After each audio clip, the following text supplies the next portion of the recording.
So we've tried to, I think, last week, early on this week, kind of set the stage for what you can expect and get you caught up on everything you might have missed out on this season so far around the association. Deadline now done. That trade deadline last Thursday. We are well past the midway point of an 82-game regular season. Everybody in the NBA has played at least 50 games. All-Star Weekend is just a few days away in San Francisco. It is this weekend. We'll have the All-Star Skills Competition, All-Star Saturday night. We'll have Friday really kick things off, and, of course, the All-Star game on Sunday. So this is a time to pay attention. When we get back next week from the All-Star break, it's that stretch run, playoff positioning, trying to move up the seed line in the standings, out of the play-in tournament, into the playoffs, solidifying where you will be as the postseason begins. This is really the thick of it, Donnie, in the NBA. Yeah. Yeah, it is. And by the way, I need to know who's the musical performer for NBA All-Star Weekend. Do we have that? Got to be better than Kendrick Lamar. Got to be a better performance. Yeah. Usually halftime of the NBA All-Star game. Don't they have a concert there? Now, I understand the opening starting lineups, hilarious, because whatever they tell you, not long enough. Like 45 minutes to get through the introductions, which is always hilarious to me. But I need to find out who that actual performer is for the All-Star. It's got to be. They got to have somebody. Are you ready? Go ahead. Angelo's doing something. Okay, so here's like the concert guide. There's going to be so many things happening around All-Star Weekend in San Francisco. But officially on behalf of the NBA, to headline NBA All-Star Concert Series, 3-day concert series will take place at San Francisco's historic Pier 48. Noah Khan, who is sensational, but more of your acoustic indie music. Zed, the DJ, and the Chainsmokers, also the DJ. Noah Khan will pose with the Larry O'Brien Trophy, or he did pose with the Larry O'Brien Trophy during the 2024 NBA Finals. Noah Khan, a native of Vermont, so a Celtics fan there in New England. So that's your kind of headliners, DRS. Noah Khan, Zed, and the Chainsmokers. Yeah, but I need to. There's nobody performing like at the game itself. Oh wow! It doesn't say. We're back to basketball. Who's performing at the All-Star game? I'm seeing something. What do you mean the game doesn't have halftime? Joe Friezo's talking to us here. Is that because? Yeah. Now, Grant, again, this is how far about. Are we having a brand new like whack format that we have to explain again? Yeah. So there you go. Oh boy, 4 teams now, not 2 teams. Good luck on this. I mean, how are we gambling on this? Is anybody betting this thing? We know how to bet it? We'll get ready for it later this week, DRS. I think Thursday is the last day of games. You will not be here Friday as you're doing something with Pro Football Today this upcoming week. So I would just say that it's kind of like a bummer for me personally, because like you're fun as Commissioner Rightside puts on the hat to bag on these dumb formats. Yeah, but I mean, Joe Ranieri will do a great job on Friday, and we'll handicap it all. Big college basketball weekend, man. Let me see the show script.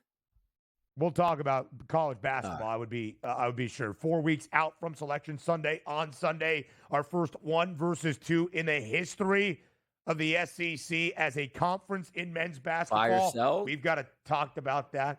Buy or sell what? Buy or sell expanding the NCAA tournament. You could talk about that for some time. You got options. We got options. Have you looked at the bubble this year?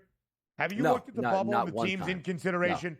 It's awful. Not at all. It's one of the softest bubbles you have seen for at-large bids. Is Syracuse on that bubble? No, they're awful.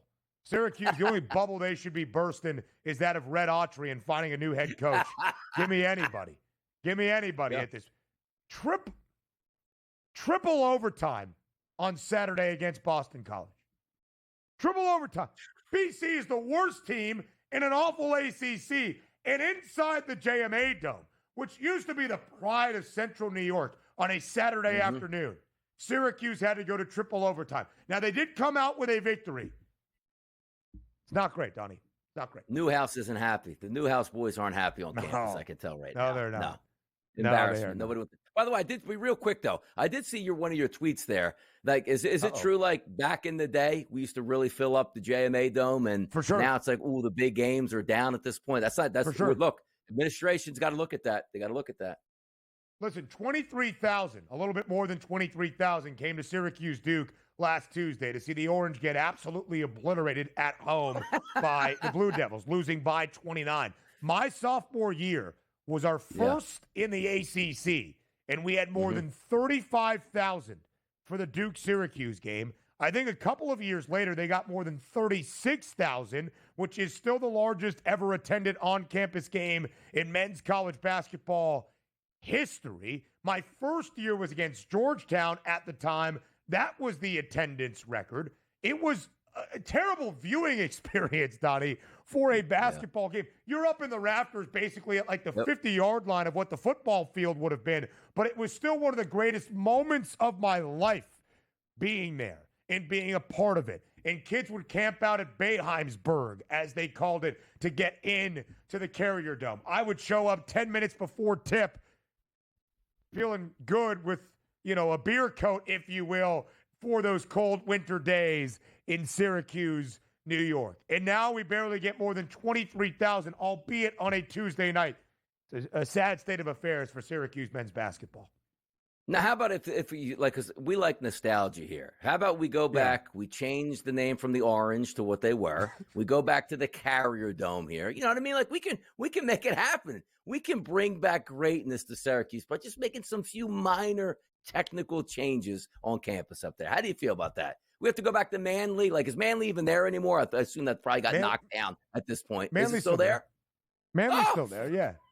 It's like the practice facilities and yeah, I think at least in my lot. Throw some chairs in there. Let's go. We'll bring it way back. Little Pearl. So just so I can clarify, I can clarify how rude you are trying to be. Yes. You're talking about Syracuse, their last nickname before we got to strictly Orange, right? Not their initial mascot. What was the initial? Oh, give me some history of Syracuse. See, we'll get to that. One? Just come on Wikipedia now. search for you. Yeah, pop during up the a graphic. commercial break. Say it. What is it? All what right. is it? So, anyway, we're talking about the NBA Western Conference, I believe, and the odds that we need now.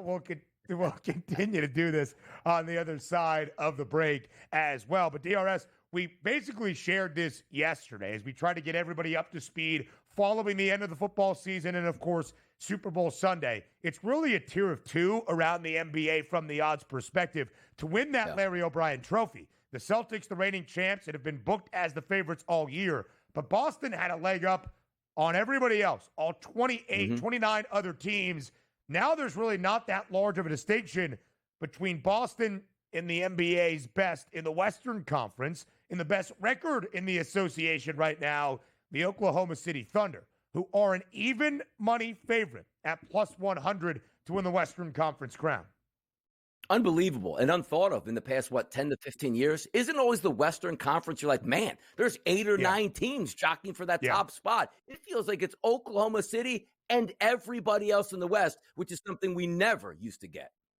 And we'll talk about the changing of the guard in the Western Conference and if some of those old names that we always expected to win that conference championship like those old can names. Still contend after their blockbuster deals up next. Looking at the conference odds around the association, where things stand just a few days away from the All-Star break in the NBA. Yes, the All-Star break in the NBA, well past the midway point of this 82-game regular season. Every team has played at least 50 so far this year. Donnie, back to the Western Conference odds. Where last year, when we were breaking down the NBA campaign, we started to see a change from where the offseason odds were, those expected to contend for a conference crown, and the teams that actually had the best records out west all of last year, and where the odds board was still a little bit hesitant to move teams like the Nuggets and the Warriors and the Suns off those front-running spots and place teams like the Thunder, in the T-Wolves, in the Grizzlies, and the Mavericks up there. Now there is no doubt. Oklahoma City has the best record in the NBA, 42-9, just pasted the Pelicans last night by 36 at home. Shai Gilgeous-Alexander continues to average better than 30 points per game. Chet Holmgren is back now for OKC as well. They have an 8-game advantage, Donnie, an 8-game lead to the Thunder for the one spot in the Western Conference in front of the Memphis Grizzlies. And yet we see the Nuggets, who probably have the most pedigree of Western Conference teams in the last few years, at least in the last 2-3 years of winning a conference championship and winning an NBA championship. Still with Nikola Jokic, the Nuggets have won 7 consecutive games. The Lakers added Luka Dončić. They've won 6 games in a row, sitting in that 5 spot. The Grizzlies are about to be the 2 seed out west for the 3rd time in the last 4 years. You have the Clippers, the Rockets on the come up, the T-Wolves, the Mavs, the Warriors making some noise with Jimmy Butler. Donnie, how do you look at those Western Conference championship odds right now? Like, why would you take it, right? Plus, even if we're telling you right now, OKC is the best team in the West. Does that always mean they advance to the championship rounds here for the NBA Finals? No, it doesn't. It's hard to bet against them, but also price point, plus 100. SGA gets injured, which we don't expect injuries, but they do happen. It's one thing to be left with, hey, I took a shot on a 35-1 that the best player got injured. Just didn't work out. But a plus 100, one injury can massively affect those numbers here that you have, even though we're not anticipating them. But take a look behind them. Do you think the Grizzlies can knock off the Thunder? The Nuggets, who do have the playoff pedigree, one of those teams that you might look, because also they have the advantage of playing at elevation. But when it comes down to it, and we talked about the Eastern Conference, where the Cavaliers have a great home record. Look at OKC. Yeah. They are 24-3 at home this year. They're going to be home throughout the NBA playoffs here in the Western Conference. So they've lost 3 times. You're going to have to beat them basically 3 times in their own building in one series probably to advance to the next round over them. That's what's so tough to overcome, but there is value the farther you go down. Do you think the Lakers can overcome a lot of challenges? I don't know if they can, but they do have the top-end pedigree if they get hot to do some damage. You even go further down, like making changes for the Golden State Warriors if they can get hot. They're in the 10th seed right now. But the Memphis Grizzlies, the Rockets, the Clippers, I love and have an affinity for because my guy Norm Powell plays for them. But it just feels like Oklahoma City, by far, is the best team in the Western Conference, which, again, to the original point was that usually wasn't the case. It usually like, my goodness, just getting to the NBA Finals was an achievement to get through those great teams. And again, OKC, despite getting to the Western Conference semis last year, coming up short in a 6-game series against Luka Dončić and the Dallas Mavericks, they don't have the proven postseason experience, but they have hopefully learned from their postseason lumps a year ago. I find it difficult to believe right now that Oklahoma City is not going to at least be in the Western Conference Finals, and they are going to have home floor advantage for that. I wouldn't bet even money plus 100 at this moment, but I don't think that number gets longer unless something catastrophic happens, which we obviously hope is not the case for a very fun organization that is still young, led by the MVP odds-on favorite in Shai Gilgeous-Alexander. Now, the Nuggets have pedigree. That could be value. The Lakers at a 9-1 price, Donnie, is what I bet to win the West after the acquisition of Luka Dončić. It has not grown shorter despite 6 consecutive wins. And with that 6th straight win last night, the Lakers have now moved in front of the Rockets based on win percentage for this 4 spot. LeBron and Luka would be hosting a playoff series if the season ended today inside Crypto.com Arena. One of the reasons it has not moved from where it was initially after the acquisition of Luka is because they added Mark Williams and then lost Mark Williams, and they still, it would seem, need some help in the front court to pair with LeBron James and Luka Dončić. Donnie, I think the Grizzlies are a great team. I'm not necessarily sure there is a team I believe in that can knock off the Thunder. It's just about some value right now. The Nuggets have that proven pedigree.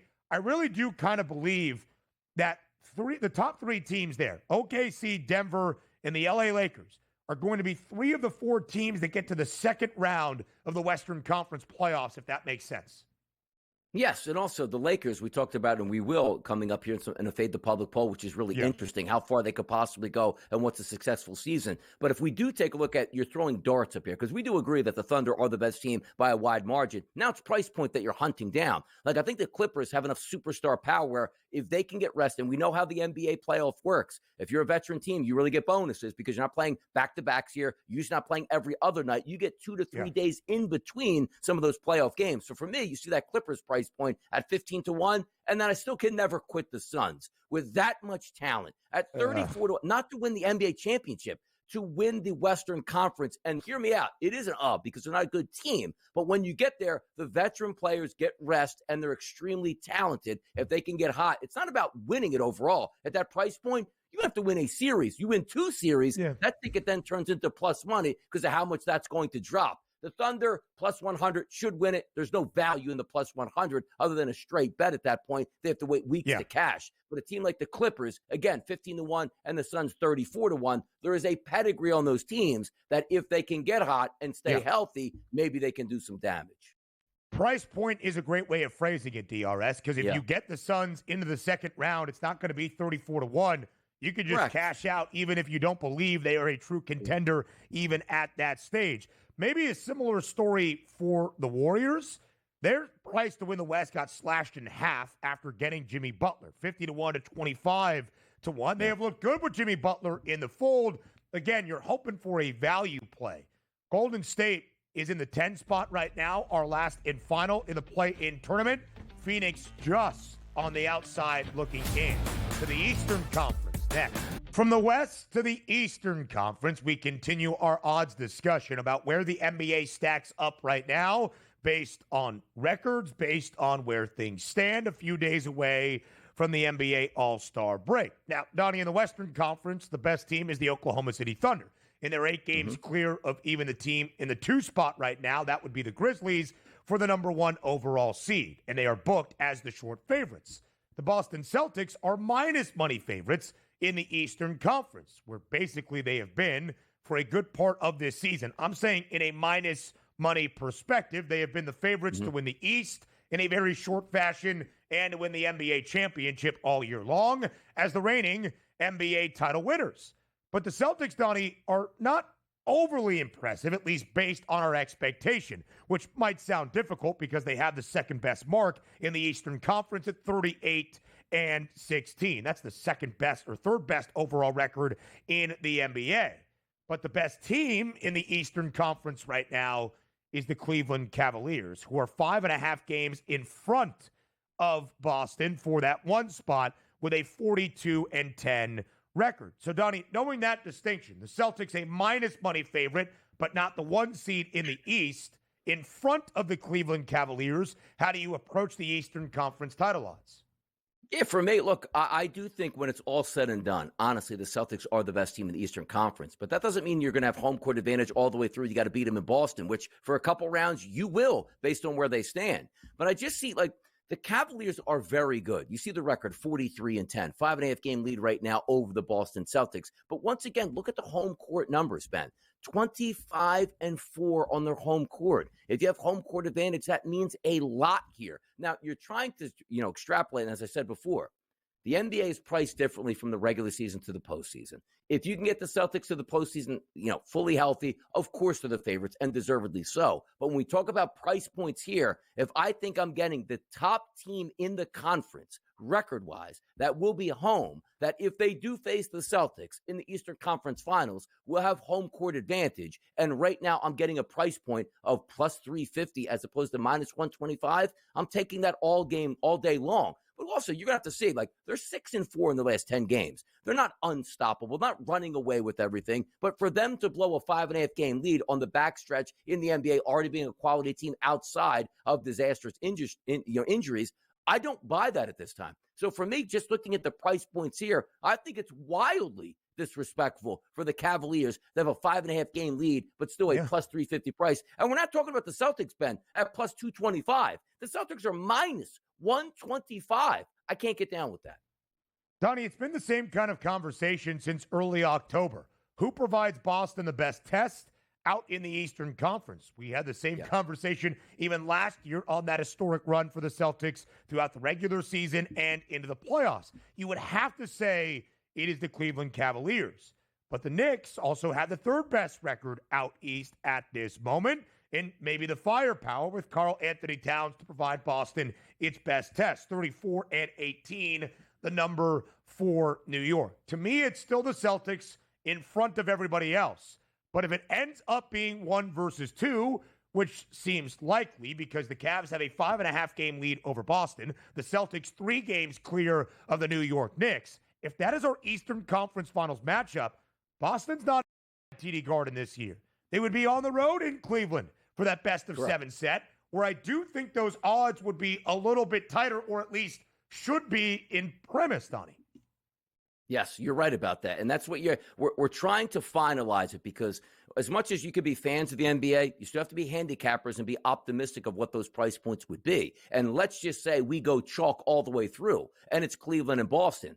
It's not Cleveland to win that series at a plus 350 price at that point here. And that's the point we're trying to point out, where you're trying to say, what's the best numbers I can get? You want to take the Celtics. If you think the Celtics are best right now at minus 125, that's crazy to take them right now. And again, they're not even in the 1 seed. Could they win it? Of course they can. Did they win it last year? Yes, they did. But for me, as I say to myself, which price point? If you just said, Donnie, you have two choices. It's Celtics and Cavaliers, not plus 100 apiece at these same numbers. I take the Cavaliers 6 out of 7 days at the plus 350 as opposed to laying the minus 125.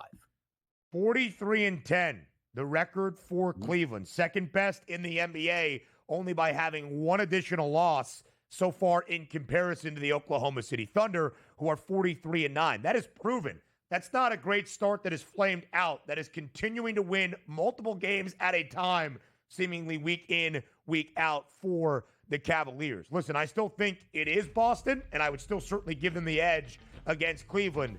But there is some value knowing where the Cavs stand in their situation. Hour number 3 next.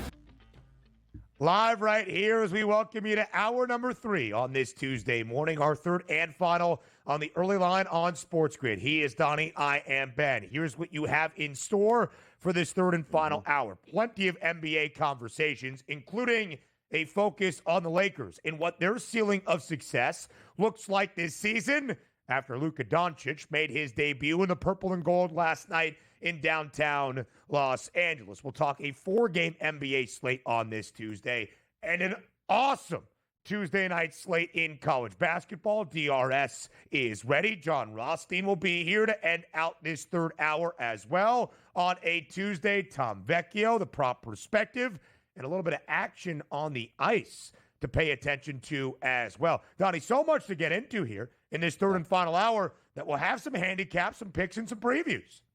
I love it, too. Look, I get a little bit extra time off to prep for the radio here on Tuesday, so extra enjoyable for me at that point. So we enjoy hour number 3 to set the table for the rest of the day, which includes where the public's going and also just pointing you in the right direction is what we do in the morning, Ben. That's what we're here for. Absolutely so, Donnie. That is our charge. That is our task. So last night, Luka Dončić played in his first game officially now as a Los Angeles Laker. 24 minutes for Doncic in his first game since Christmas Day. Only 14 points, 5 of 14 from the floor, just 1 of 7 from deep. He admitted before he had nerves before a basketball game for the first time in a very long time. And yet, although it wasn't Luka's best game, the Lakers still won, hammering the poor Utah Jazz 132-113. The Lakers have won 6 straight, 9 of their last 10. Because of these winning ways, DRS, LA in the 4th spot in the Western Conference standings as of this moment. So now with LeBron and Luka in LA, how far will the Lakers go this season? That was the question for all of you in Fade the Public.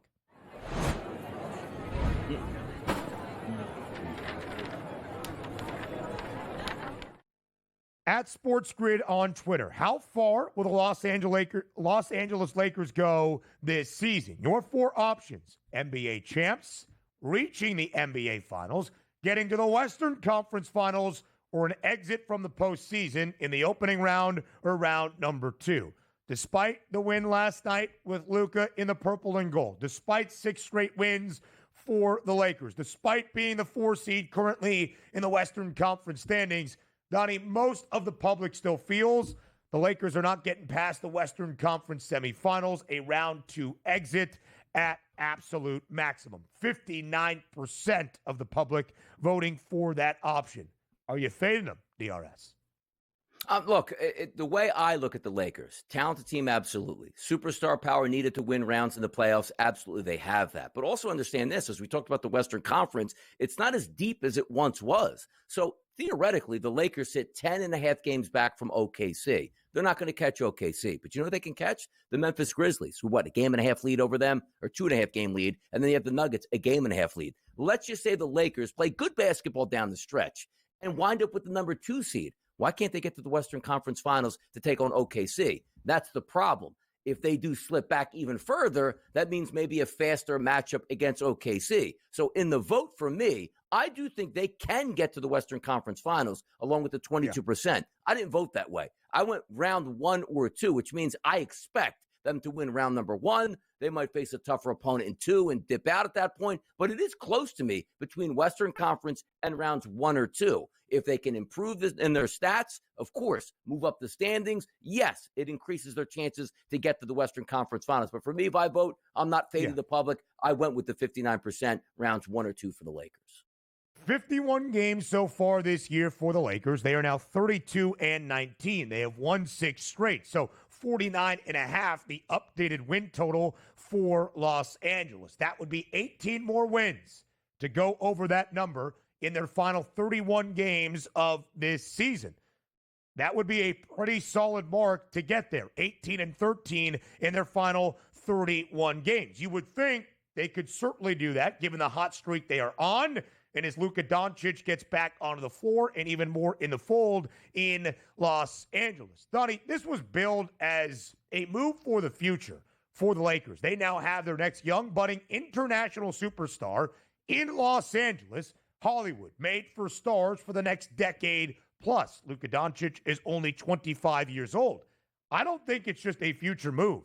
LeBron James, at 40, in year 22, is still going out there and basically leading the Lakers night in, night out, putting up a 25, 8-7 night like it's his day job, of which it is. Yeah, the Lakers lost Mark Williams in their physical or in the failed physical. Sure, maybe they don't have that big that they would want in the front court at the center spot, which they really have not had all season long. I still think the Lakers are capable of getting to the Western Conference Finals. I better think that.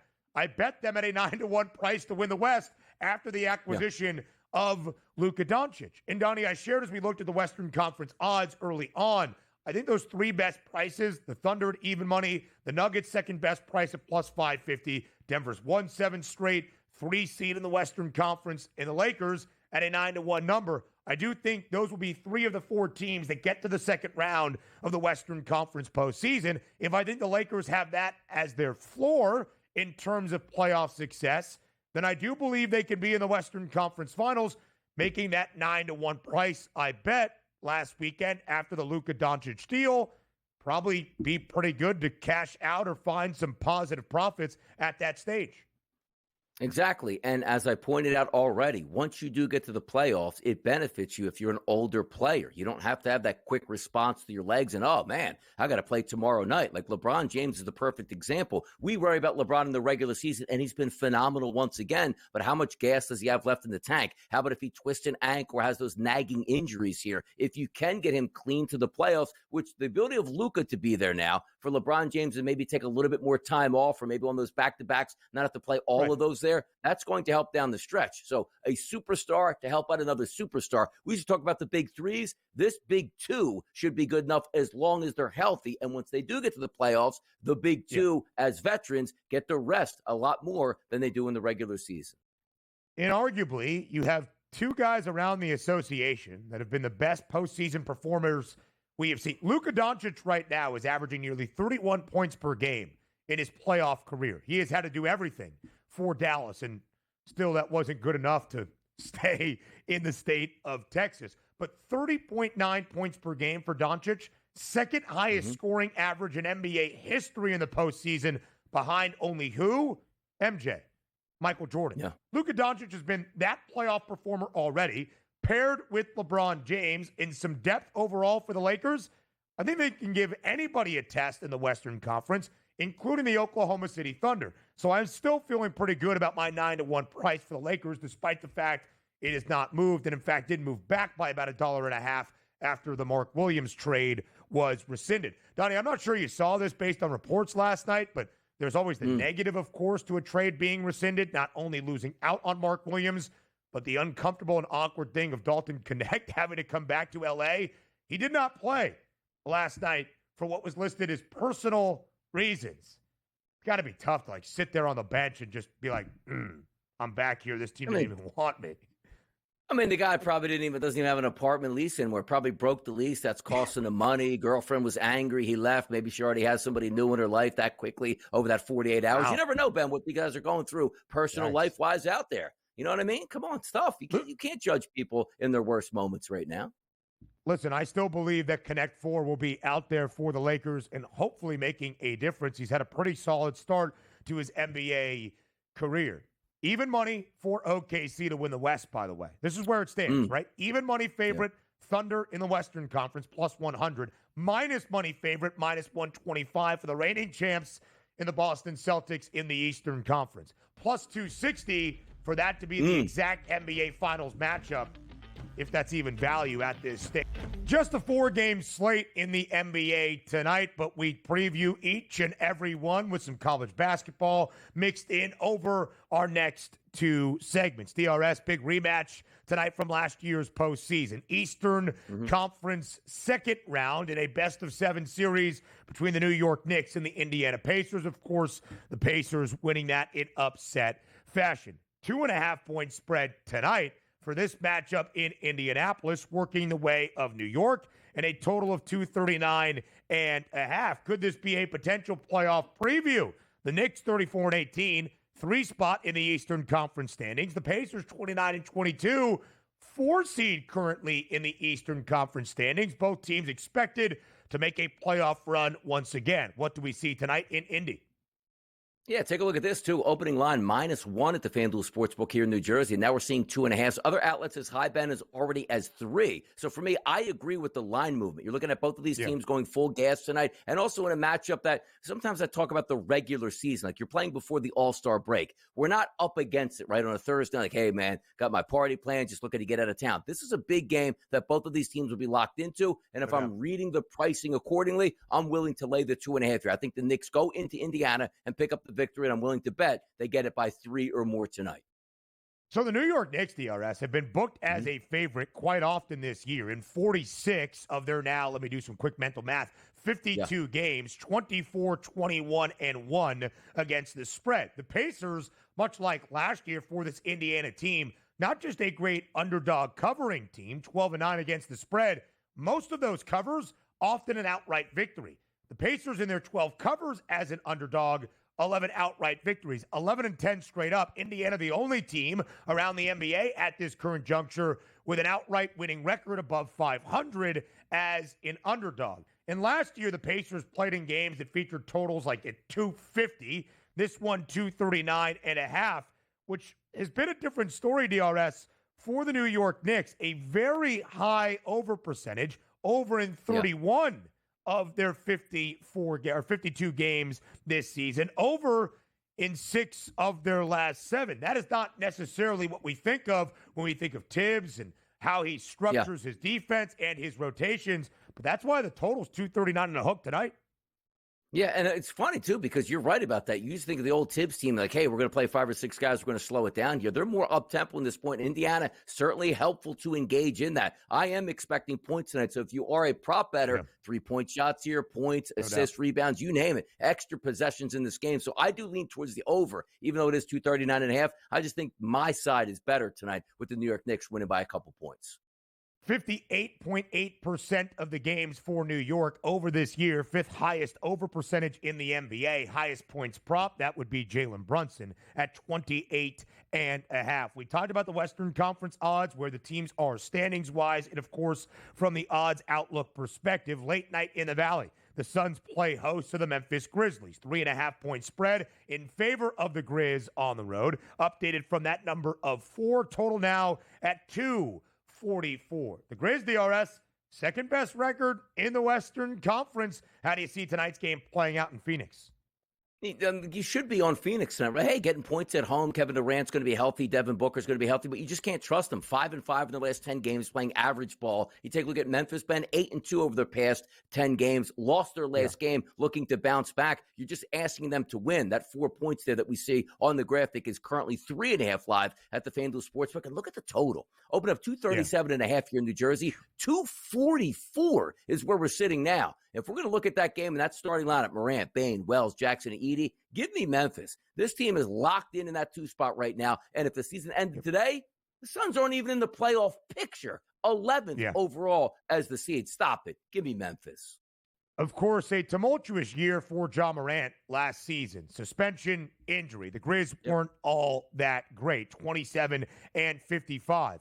But the 2 years prior, they won at least 51 games and were the 2 seed in the Western Conference, which is where they would be right here, right now, if the season ended today and have a great shot of doing so. Donnie, not just from an overall perspective, would the Suns be on the outside looking in even at the play-in tourney in the Western Conference?